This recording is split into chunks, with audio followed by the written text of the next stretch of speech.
afternoon, everyone, and happy Friday, hopefully, for everyone. Welcome to our 7th webinar with the Business Resiliency Task Force.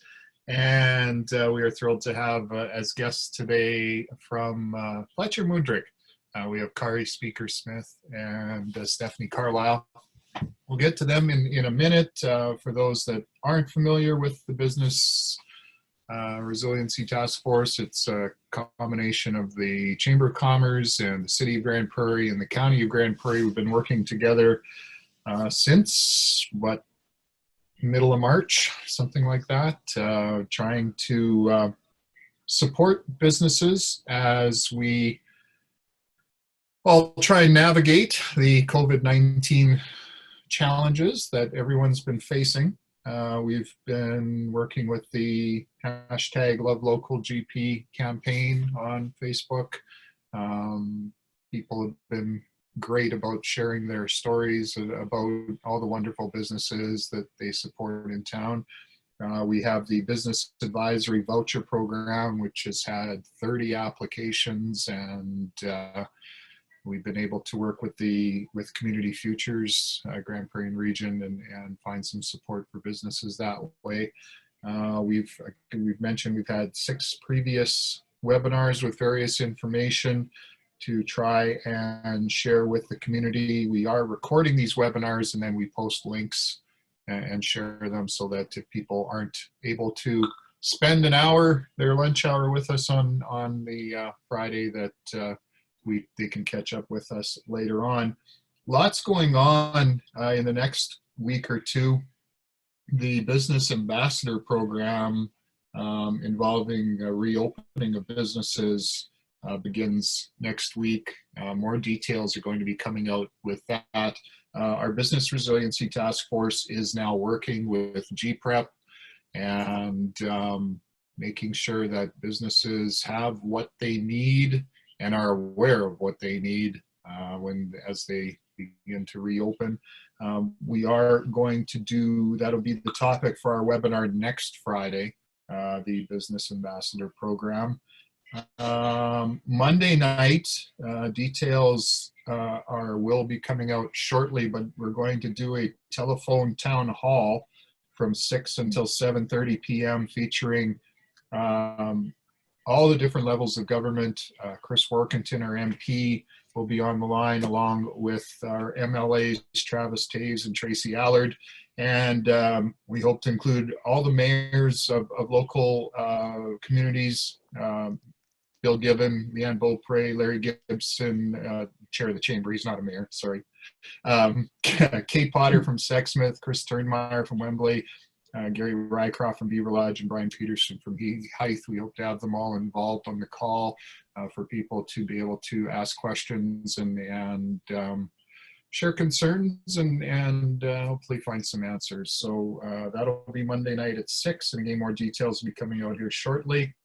And then on May 12th, our County of Grand Prairie Business Support Network has an insurance presentation.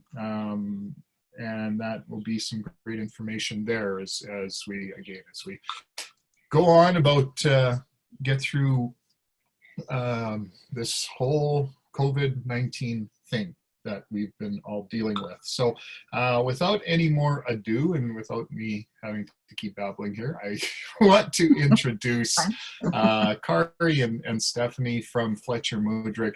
They have a presentation, and if you have questions, if you are familiar with Zoom, or if you're not, there is a chat function that you can ask your questions in.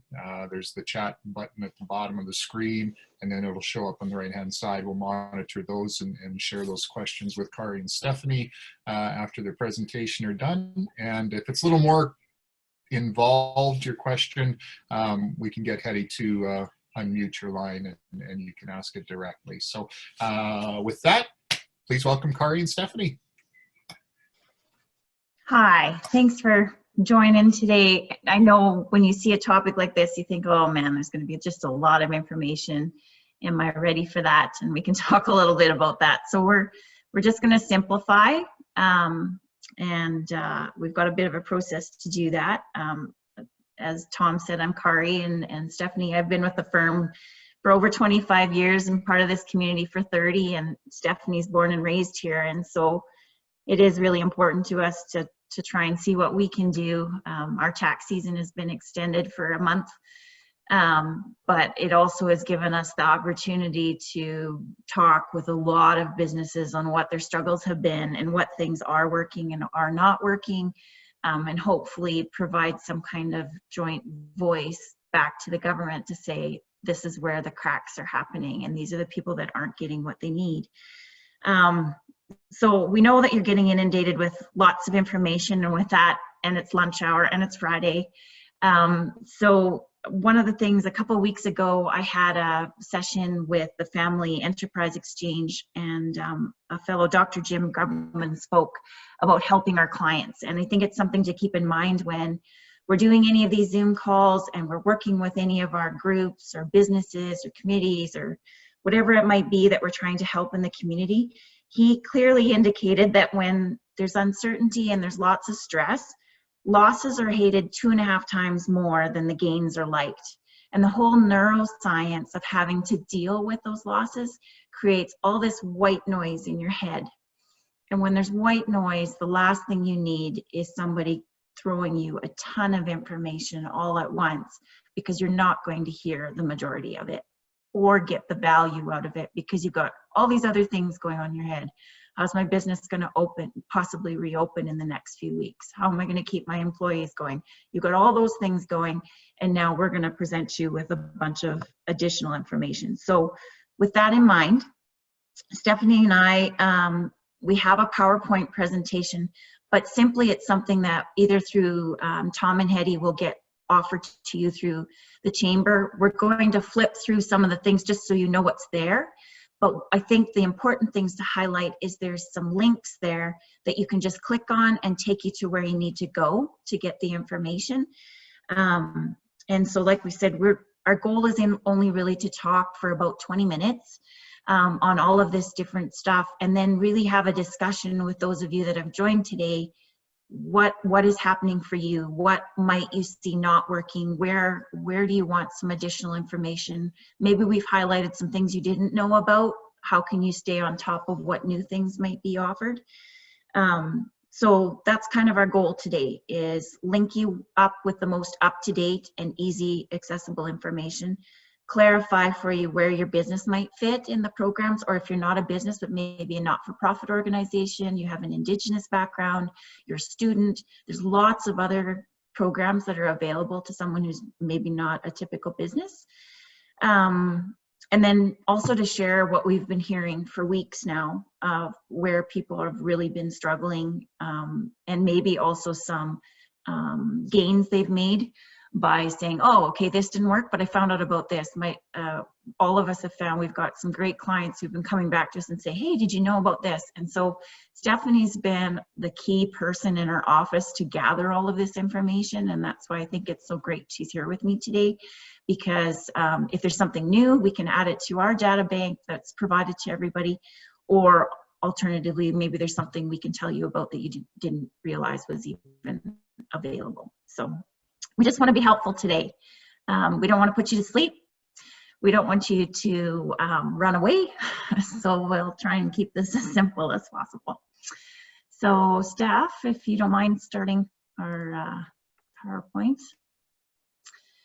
Like I said, information overload. The other big component has been the government's put information out and then it's changed after it's initially been set out. So staying current is very important, and making sure you're going to the site where the most recent information is. We find that the media in general, like if in Canadian news or national news, they're picking up what's being said at a conference, but it's not what's in the technical information, and it's not what is necessarily getting passed in legislation. So we're going to highlight a couple of those things as we go through, and some of you might have some questions at the end in that regard. Okay. So we're going to start with what's available for programs for individuals. Lots of this you've heard about already because they put this in place first. And they've got all of these acronyms for everything, SERB, and you'll see them all. Again, like I said, there's going to be one site that takes you to show you where all of them are at, so that you can sort through what is what. SERB is essentially the benefit that's for individuals if you have had a temporary layoff or you were employed and not able to find work, that this benefit for $2,000 a month is being provided. Many people who were put on employment insurance maybe just before the actual SERB was announced, employment insurance slid them into SERB automatically versus their normal EI routine. And so some people are struggling with, well, on normal EI, I would have made more than SERB, so how do I get that sorted out? Some people were getting SERB twice in 1 month. So it is important, if you know of anyone that is getting it and should not have got it, that they are reporting that, because there is going to be a point in time where all of this has to be assessed and ensures that the people who needed it and got it, and those that may have got more than they were entitled to, are paying it back. There's a few other things here. Like I said, we're not going to go through all our lists today because you're just going to feel inundated by information, but we will make this available to everybody so you've got a good list of some of the other response plans that have been out there. A big thing is that deadlines for payments to the government have all been extended. So to ensure that cash flow doesn't need to be initiated from businesses or individuals sooner, then they actually have the cash available to do that. Okay, next one.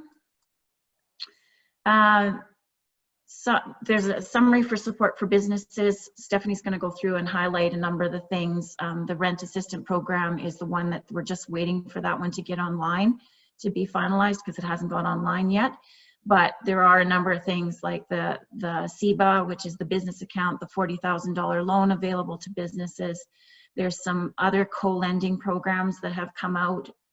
We'll give you just who can you talk to find out about those things. And then the wage subsidy program, there's been 2 wage subsidy programs. We call them the 10% and the 75%. Lots of confusion for a lot of people, but hopefully, again, we can just give you some tools to simplify it and find out, can I apply? And if I apply, how long do I have to wait for my money? And then, like I mentioned, deferral. So SERB, like I mentioned, it's about $2,000 a month. At this point in time, initially they were saying about 90 days. What seems to be out there right now with the government is these programs will be extended through to September, as far as they know, but there hasn't been anything solid. And I'm sure once we get to the end of the June timeframe, there'll be a new announcement as to what programs are getting extended and why. Lots of things to watch with SERB, and I know that's what businesses are challenged with right now is, do I hire my people back? Do I not hire my people back? I had a hair shop, for instance, contact me, and she said, I have certain staff who probably wouldn't get about the same income on SERB. They can make about $1,000. I may be putting them at a detriment if I hire them back. And then we don't have customers coming in, and they're not, because they're paid on a percentage basis. So lots of significant concerns about whether they're on or off. But that said, these programs do have the flexibility, understanding that people may start work and then may have to go home because there's a COVID issue, or don't have childcare, or whatever the means might be. So there seems to be lots of flexibility in these programs to allow you to decide, okay, do we want people to work for a period of time? And but keeping in mind, if you hire people back, they've got to notify the government to be off SERB, because SERB will just keep coming unless they're notifying. And then if they get it and they're not entitled to it, they've got to repay it. And we've got to keep people informed of that. I think that's about it on SERB. I don't think there's much more there. There's a few other things. Again, like I said, these links are live, so we'll do what we can with the chamber to make this accessible to all of you or whoever might want it, so that you can just click on that link and go to where the questions and answers are. Those questions and answers are great. They're like the Coles Note version. They also are a good way that if you have a particular question that's specific to you and you see something that fits in the question and answers from the government, you can use that as your backup. So if there's an audit a year from now or whenever it is they're going to have all of these auditors in place to check these, you've got a basis in saying, this is what I based my application on, and here was my best information available at the time to say that I could apply for this. Kari, we do also have some links, I think including this one on the Chamber website on our Business Resiliency page. So, Yeah. but yeah, when if you can make some of the links available to us too, we can certainly share them. So for sure, yeah. And so, actually, I did notice that there's a good summary on the Chamber website of almost all of the links that we have in here. We'll check a couple of them because one or two might be updated already to a more comprehensive spot on CRA's website. They're changing it every second or third day. So, perfect. okay. So one of the newer things, and for a number of you that may have or even yourselves, may have been a post-secondary student, or for those that you know that are coming out of high school and potentially going into post-secondary in the fall and the spring, obviously this situation is not very easy for these students to find jobs. So this program has come out. It has not been made available on the site yet as far as students being able to apply for it, but the gist of it is that they would have a benefit of $1,250 a month versus the $2,000 of CERB. So I have had some post-secondary students talk to me about it. Those that have been employed while they were going to school, in some cases I've encouraged them, look at the CERB first to see if you can apply for that. And if you don't fit the requirements of CERB, then you can go to the CESB to determine if you may fit there. One of the things, this is a perfect example of what's in media versus what's actually in the paperwork. Trudeau, when he made the announcement, said in part of his statement that students would be compensated for their volunteer time as well if during this time they couldn't find employment. There is nothing in legislation that is compensating students for volunteer time at this point. But that has been heard and it's in the media. And so again, I really, we're just pushing people, go back to the site as to what's actually getting posted and what's actually available, because at this point there's nothing out there. I think it's a great idea. I think, but I don't know how you compensate that either. For those of you that volunteer, that's not an easy thing to do. But this is available. They just haven't got it up and running yet. They make the announcements and then they try and get the things in place. So even though we're into May already, likely it will be retroactive to May 1st.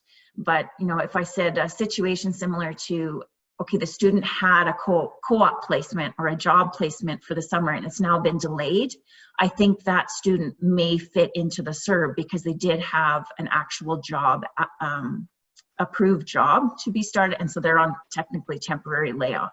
But if they don't fit for that, then they definitely fit for this student benefit. The student benefit is the only program they've come out with so far that they've said the students have to report on a regular basis that they're trying to find a job. CERB is not set up that way, but the student one is. So that was one little new kink we saw added to this that wasn't necessarily in previous programs. Again, we don't know how that reporting is going to occur, but I'm sure we'll find out soon.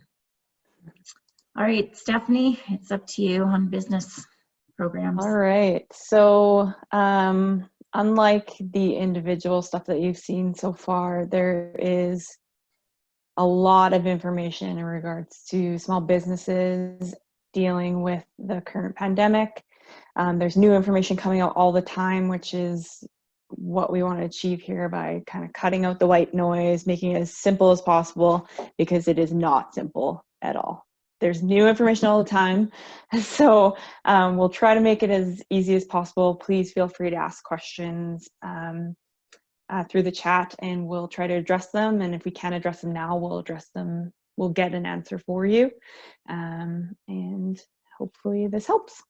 One of the major things that the Government of Canada has come out with is the Canada Emergency Business Account. This provides small businesses with loans up to $40,000. But one of the stipulations is that you need to have payroll between $20,000 and $1.5 million. What this does is you go to your current financial institution, do an online application, talk to your banker. There's some questions that you'll have to answer specifically. And then I think the approval process is quite quick with the online application. So that is now available through most financial institutions that you'll see on their websites, or talk to your banker directly. And the best thing about this line of credit is that if you do repay the balance before December 31st, 2022, they will forgive up to like 25% of the loan, up to $10,000. So that's a great option that we have. Funds are to be used for current business operating expenses such as payroll, rent, utilities, insurance, property tax, but cannot be used to pay out dividends, increase management compensation, or pay any existing debt. Okay. Another option for businesses is the Business Development Bank of Canada has a co-lending program where they're going to back 80% of the loan, and the other 20% is backed by your current financial institution. I think this is available through most financial institutions now, and they would have a similar online application form that you'd fill out, or contacting your financial institution directly. Interest only payments for the first 12 months, and then it is a 10-year repayment period, and to be used again for operating expenses. You must have a payroll account to access this loan program, and the loans you can apply anytime up to September 30th of 2020. So you don't have to do it right now. If you are seeing that you're needing some funding later on, you can access that application later on and get retroactively paid. Similar to the BDC loan, the Export Development Canada loan guarantee is also available. Very similar stipulations to funding is 80% by the EDC. You do not actually have to be in the export business to access this loan. It's for these small and medium-sized businesses. The applications are done also through financial institutions, but because everything's happened so rapidly, they don't necessarily have it in place for all financial institutions at the moment. Likely the big 6 banks that they have going have it open as of now, but please just reach out to your financial institution and credit unions to see if it is available. They will know more information, and there's also a link that we'll provide later that leads you to the criteria that you need, and contact information directly to EDC as well. Another program that they're doing, it's not a new program from the government, but the work sharing program has been extended and more available to more employers. So usually this process is quite cumbersome, and there's lots of paperwork to file with the government. The application process is a little bit extensive, but they've actually relaxed some of the criteria that you need to apply for the program, and open it up to more businesses. Usually it's quite sector related, forestry, oil and gas, stuff like that, but they're opening it up to majority of businesses. So what this does is it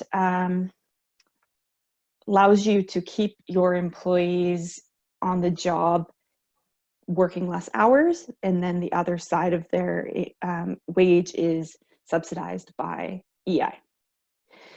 So then they also, during COVID-19, have extended the maximum duration that you can use the program from 38 weeks to 76 weeks. So that's a good option. They have a lot of information on the internet through those links that we're going to send, especially because this is a well-established program. There's lots of question and answers on how to apply and implement it into your company. One of the newer programs that have just come out is the Canada Emergency Rent Assistance. Unfortunately, this is not open yet, but they do, on the Canada Mortgage and Housing website, they do have a form that you can fill in with your contact information, and as soon as the program goes live with the application forms, they will send you an email directly, so you can apply as soon as it opens. So what the purpose of the Canada Emergency Commercial Rent Assistance Program is to, the government and Canada Mortgage and Housing are working together to provide for forgivable loans to cover 50% of the rents owed by these small business tenants in April, May, and June. So it's going to be kind of a cost sharing program. The CMHC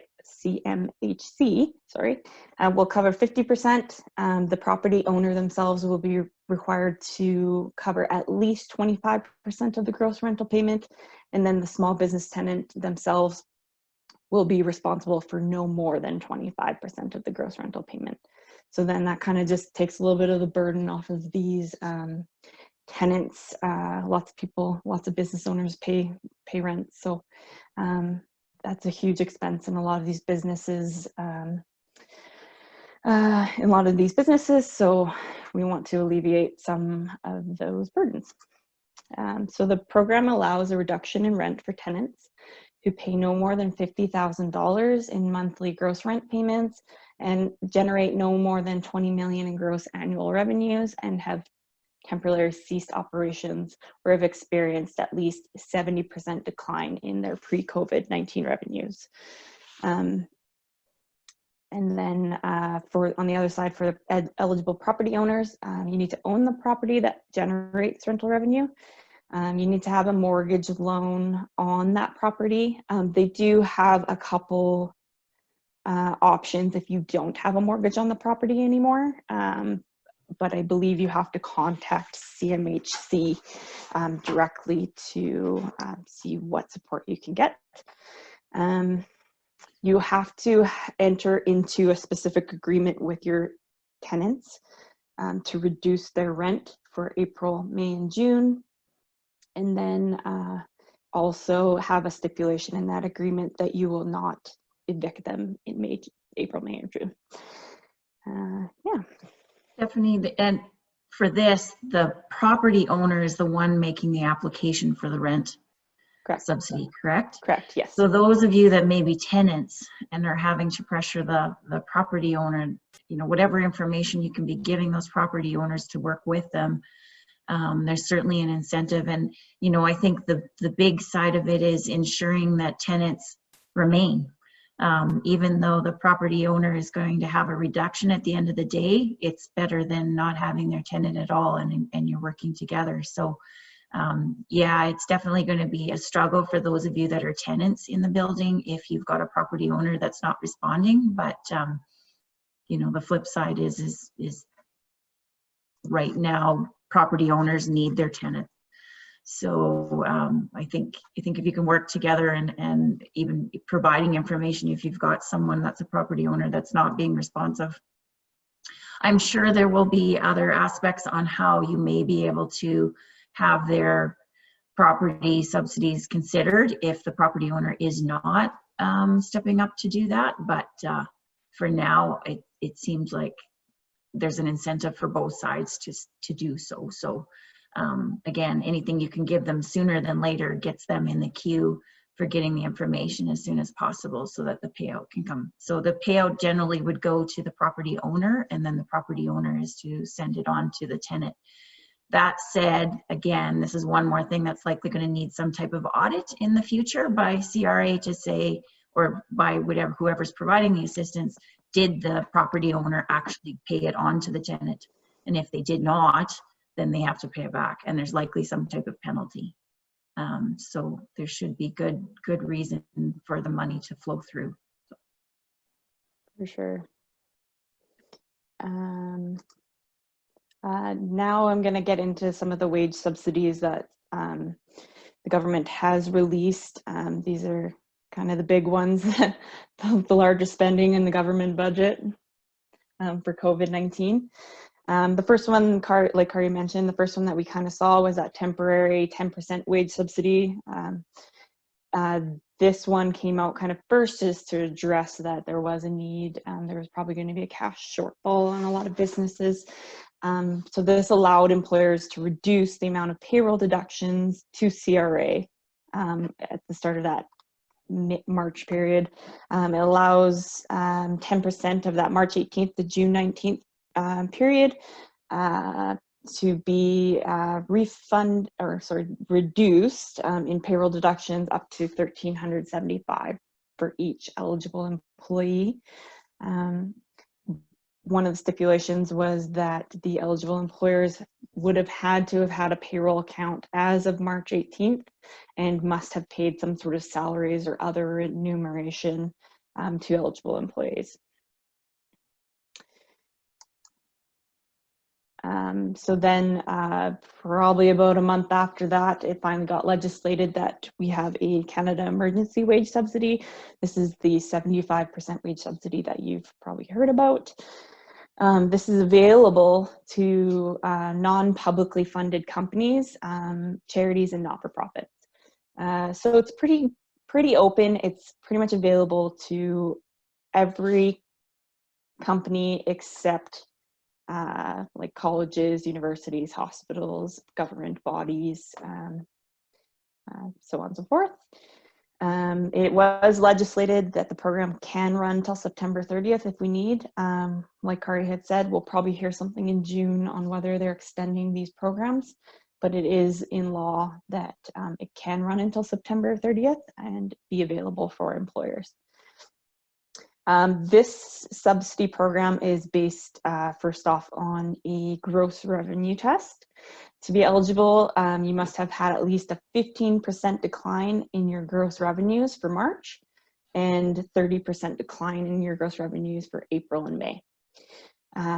One of the perks of people lobbying to the government is that it's originally you're supposed to have to apply every month, which seemed cumbersome to do all your calculations and make your application every month, especially because we didn't even get it into law until like April 11th or something like that.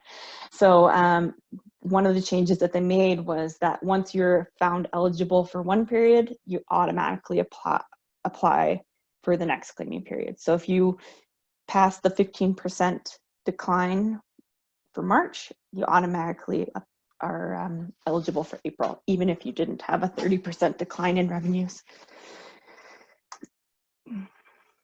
So I do have a table here that kind of breaks down the claiming periods and then your reference period for your gross revenue test and the required reduction in revenue. I'll just skip past this and kind of just explain it a little bit further here. Gross revenues are any revenue earned from arm's length sources. So that's from pretty much all businesses except something that you or a family member might own or some other business that's directly involved with your business. It gets quite complicated with affiliate groups and stuff like that, so I'll just skip over that part. But if you do have any specific questions, feel free to ask. Your gross revenue just needs to be the normal way you account for your revenue. But they are giving everyone an option to choose the cash or accrual method for determining these gross revenues, but you have to use it throughout all your claim periods. So there are a couple different calculations based on new employees that are arm's length, new employees that you have already had pre-existing prior to COVID-19, or kind of the owner managed non-arm's length parties. If you are paying yourself as a business owner or a family member directly, there's a little bit difference in calculations. These slides are here for your guys' use. I'm just not going to go through them right now. Things to note is that for non-arm's length parties, so these owner managers, you must have been on payroll anytime between January 1st and March 15th to calculate what your baseline salaries or wages paid weekly are. If you did not have payroll or you did not pay yourself January to March, you do not have any baseline wage and won't apply for the subsidy, unfortunately. Some of the interactions with these other subsidy programs from the government are with the 10% wage subsidy. As noted before, if you have to kind of assess yourself to see if you were eligible under the 10% wage subsidy, regardless on whether you reduced your payroll remittance or not. This gets a little bit confusing, and I think it's provided a little bit of confusion for people going to apply for the Canada wage subsidy, because it specifically asks on your application, if you were eligible for the 10%, what would your eligible subsidy be? So it says if you did not reduce your source deductions, you remitted to the CRA, and you were entitled to the 10% wage subsidy, the CRA will treat you as having remitted your employee source deductions. The CRA will require you to fill out a self-identification form in order for them to credit your payroll account at a future date. So in all cases, if you're eligible for the 10% wage subsidy, you must put an amount that you are eligible for, whether or not you've taken advantage of the program or not. So I know that seems very confusing. It's really not an easy concept, but you kind of have to do two calculations here. One for your Canada Emergency Wage Subsidy, so the 75% wage subsidy, and then your 10% wage subsidy calculation. With the work sharing program, if you do qualify for work sharing and you are receiving EI benefits, those benefits that you're paying, that the employees are getting through this program, also reduce the amount you can get with the 75% wage subsidy. In addition to the Canada Emergency Wage Subsidy, CRA has also released that 100% of employer paid contributions for employees on leave with pay throughout a week can be refunded to you. Employees are considered to be on leave if they are being paid by the employer, but they do not perform and work during the entire week. So you still have these employees hired, but there's no business rate this week, or there's nothing to do. You still keep the employees hired, but you're not required to, you will get a refund for all those CPP EI amounts. So in essence, the wage subsidy encourages employers to rehire anyone that you may have laid off due to COVID-19. Applications are now open as of April 27th. You must have a My Business account to do the application online. And then I think they expected payments to be given to business owners within 4 weeks. So hopefully 2, but we'll say 4 to be safe. The CRA did come out with a template calculation for all these wage subsidy amounts. It's quite easy to use. You can just download the Excel format that they have and add in your employees, and they have the different pay periods. So give it a go. It is actually quite easy. There's lots of instructions online and on the Excel itself. Another thing, Kari had mentioned that CRA had extended some of their filing deadlines. For GST, sorry, one second. For GST, they are now allowing business owners to defer GST payments to the end of June.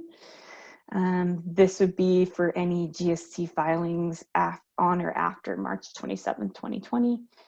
They're still encouraging business owners to file with their normal GST filing deadlines, but do note that if you don't file, they're not assessing interest and penalties until after June 2020. Stephanie, we're getting to about 12:45. There are a couple more things I think you have left, and then maybe we'll open the floor to questions. Yep. Yeah, I'm going to go through the filing deadlines and we're good to go. Okay. And then some of the filing extensions, you've probably already maybe dealt with your own personal taxes. That filing deadline is now due June 1st. If you had a payment owing on your taxes, you wouldn't be required to pay until after August 31st.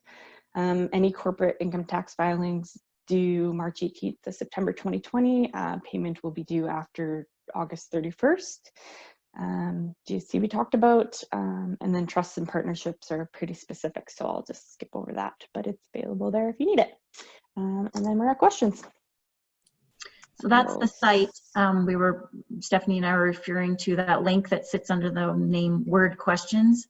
This is the place to go for anything, whether it's involving youth and post-secondary students, supports for your business, different kinds of credits. It will also lead you to a number of the financial institutions lending information.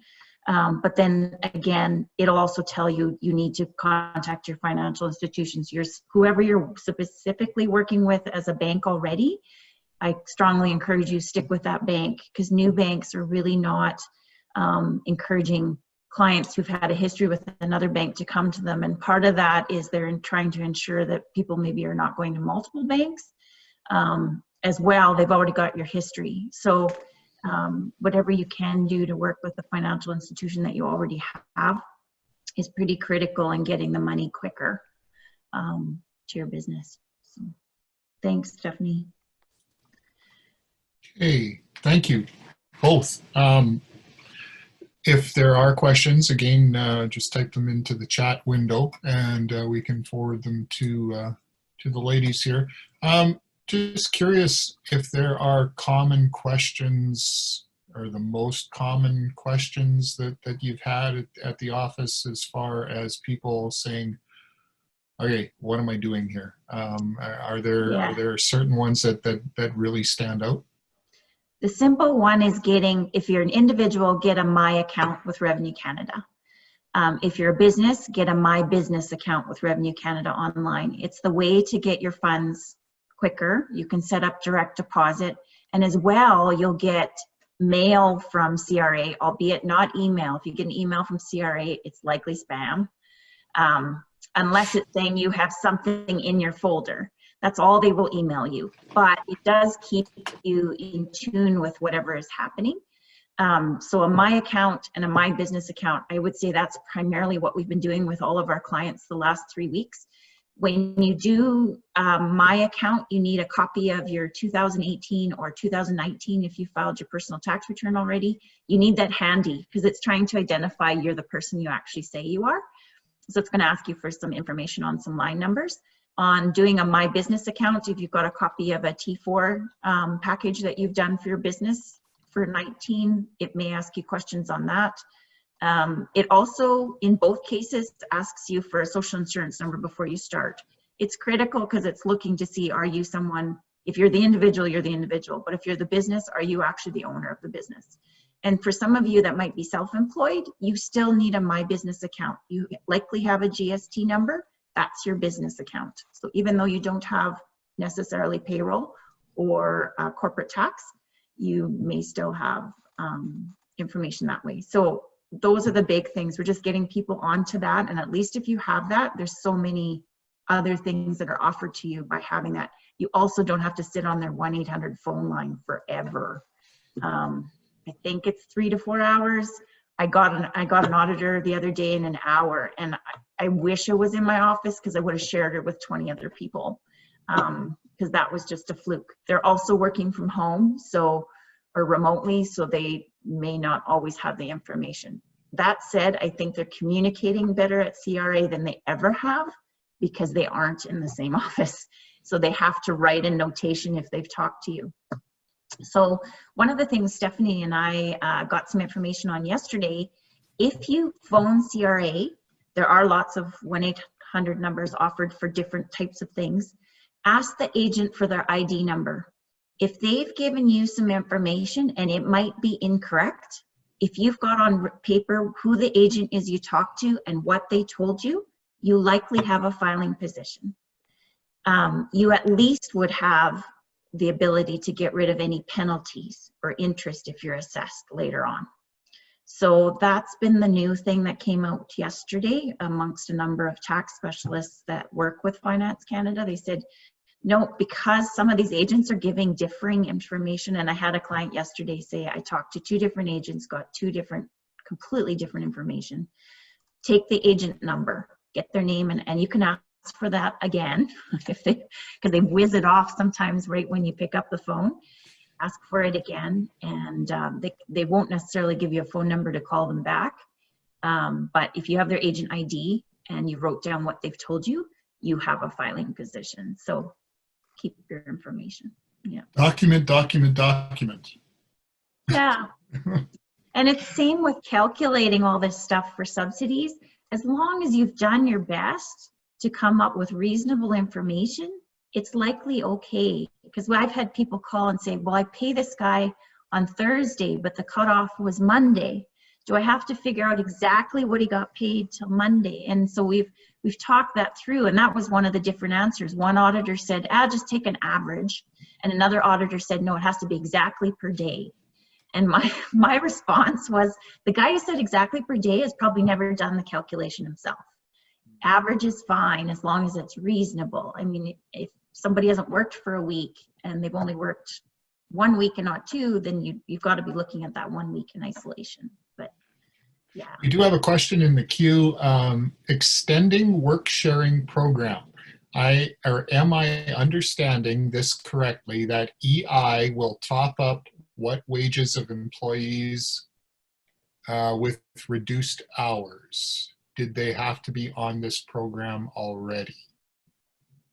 And Shelley that asked it, if Shelley wants to just clarify the question, we can unmute your line for you, and you can ask it directly if she's still with us. Steph, you want to take it? Yeah, so you're understanding that correctly. So what they don't already have to be on the program, but as an employer, you will have to apply for the work-share program now with the more relaxed application process for work-share. So what happens is in the work-sharing program, you agree as an employer to reduce the working hours for all your employees. I believe you have to make them equal for if your employee is doing the same job. Driving a loader, every loader driver will have to be reduced to the equal number of hours. But that is correct. So work-share, you would pay a portion of their wage, and then EI would top up the rest of their wage. Okay. Shelley said she doesn't have the speaker or microphone, but hopefully that answered her question. Oh, she said, how do you apply for this? It's done through Service Canada. I do have a presentation, kind of just like a mini PowerPoint that CRA has done themselves on the work-share program with links to application process.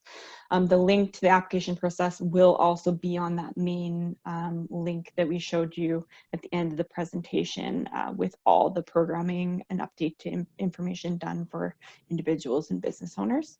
I'll try to share it in here though. Worst comes to worst, you can email me, tom@gpchamber.com. If you can send me that, Stephanie and Shelley, if you want to email me, you can. We'll try and connect you with that information. Okay. Before I forget, we want to mention the.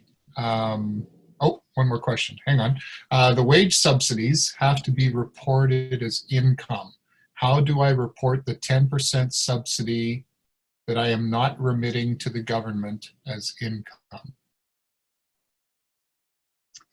So our simplified method in telling people is create a credit, you know, this is accountants talk, but credit account as if it's a decrease in your remittance. So if you were sending a remittance for $2,000, but now only have to send $500, you would have $2,000 to an expense and $1,500 as a new account saying your subsidy, because it's likely the T4 at the end of the year is going to have a new box on it saying how much of it was subsidy that was remitted to add up to the right number of CPP, EI, and tax that you've remitted for your employees.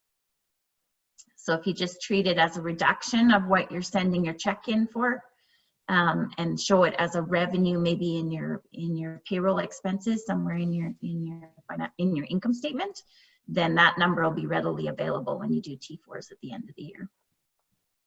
Does that answer your question? I hope so. Yes, thank you, she said. Perfect. Okay. And if you check the chat box, Stephanie has shared a WorkShare program PDF. And again, we can also get that to Shelley. Again, just email me, tom@gpchamber.com, and we can get that to you. We want to bring up that avail.gp, yeah. A new resource for businesses here in town, if you want to share a little bit about that, Kari. For sure. We're super excited. Ryan Blaze has been a big part in initiating and getting this project set up. So avail.gp is basically the website, and there are a number of organizations, local businesses that are willing to provide free consultation services to any of you that are having difficulty with different areas, whether it be marketing, accounting, legal. And so if you go to that website, you can put in a request of what services you're asking for, and then they will submit that information to each of the entities that are currently signed up. And I know that 910 is working hard to add more partners into this group. Devin Wardley is sort of the person heading it at our office, but certainly if there's more requests than he can handle, then there's others of us that will step in. But yeah, it's basically just some first come, first served basis service that you can get, and high tech's in there for IT services, that if you just need some information because you can't feel you're moving forward, we want to give you a hand in doing that. So again, the shout out is to Ryan for initiating it and making it happen, because I think there's going to be some good ways to share back and forth for sure. So. And it's definitely nice to see also a number of those were presenters that we've had on our webinars, Jennifer Casey, Casey Consulting, and Jen Meditech, and Ryan and Richard, and Holly from Community Futures. And so, you know, it's, again, we're all trying to work together and share resources and trying to help people that maybe don't know where to turn, and you know, hopefully we've been able to provide some information for them. We're getting close to 1 o'clock. Unless there are any other questions from people, I know I'm sure Kari and Stephanie have a stack of questions back at the office to deal with, I'm sure. So tax returns to do. Yeah, no, that too, huh? But I really wanted to thank the two of you. It was a tremendous presentation, and language that I think we can all understand. And I think that's the biggest thing, is to try and break this thing down into layman's terms, for lack of a better term. And so we appreciate you doing that, and for sharing your knowledge and some links and some info, and I wish you the best. I know there's you know, I know it's been a crazy time for you, and I know you've been in the game for a long time. Have you ever seen anything like this at all? Never, nothing. You know, I remember year 2000 when it was coming, this whole idea that all the computers were going to shut down and the whole world was going to fall apart then, and that was minor compared to what this is.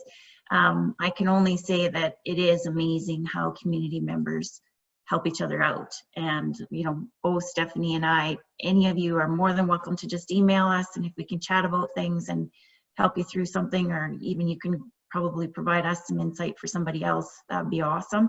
And it's just Kari@FletcherMudrick.com or Stephanie@FletcherMudrick.com. It's pretty simple. We're certainly willing to do that. But thank you to the Chamber too for giving us the opportunity, for sure. And we look forward to working through this all together. I'm refusing to say this is the new normal. We're walking through something that's going to get us to a different normal. So we just need to walk through it together. Agreed, you betcha. And the email addresses are there. Stephanie shared them, I see in the chat. Yeah, on behalf of the city and the county and all of our partners, thank you to the two of you. Thank for everyone for attending. If you're watching this on the recorded version, again, please feel free to reach out to Fletcher Mudrick and all their wonderful professionals over there that can help you out. And if you have a question for us, let us know as well. So have a great weekend, everyone, and we'll talk to you soon. Bye now. Thanks, Tom. Yeah.